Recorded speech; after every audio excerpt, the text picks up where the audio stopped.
Movie camera title.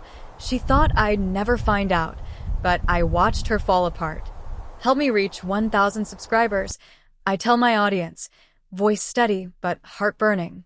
Because what I'm about to share, it's the reason I stopped believing in blind trust. You know those moments when your gut whispers before your brain catches up?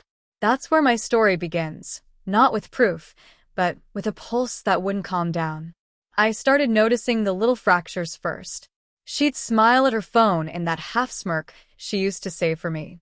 The kind that once made dopamine rush through my chest like an electric wave.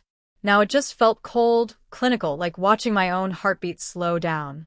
Every night, she'd sit at the edge of the bed, pretending to scroll through recipes or messages from work.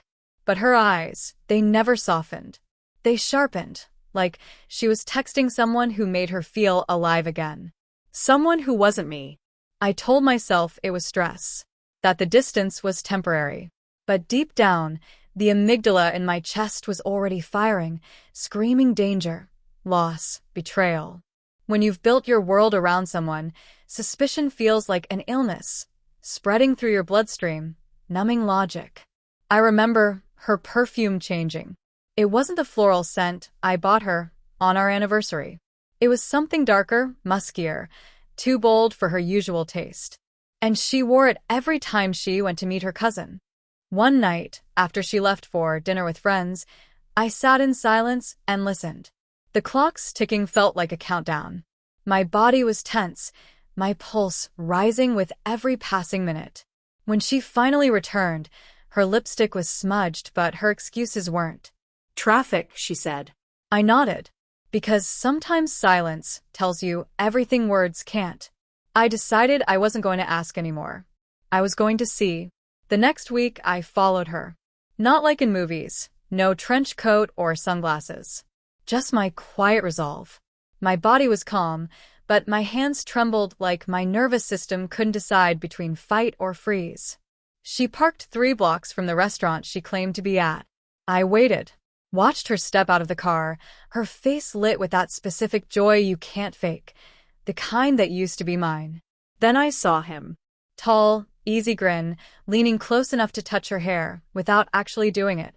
That unspoken intimacy. My stomach tightened. It wasn't jealousy, it was mourning. A hormonal crash that made my skin buzz and my throat ache. I wanted to scream, but adrenaline kept me still, focused, hyper-aware, alive in a way only pain can make you. I didn't confront her that night. I waited until the next morning. She made breakfast like nothing had happened, eggs, coffee, that fake domestic calm. And I asked quietly, "Who is he?" Her fork stopped midair. Her pupils dilated. The cortisol surge hit both of us at once. "What are you talking about?" she said. But I already had the photos. Her hand on his arm. The reflection in a cafe window. Her face lit up by something other than guilt. "You don't have to lie anymore," I told her. "I just need to know when you stopped loving me." The room fell silent except for the sound of her breathing, fast, shallow, defensive. And when she finally spoke, her voice broke. It wasn't supposed to happen. But that's the thing about betrayal. It never is. It's not planned, it's felt. And once it's tasted, it rewires your body's chemistry forever.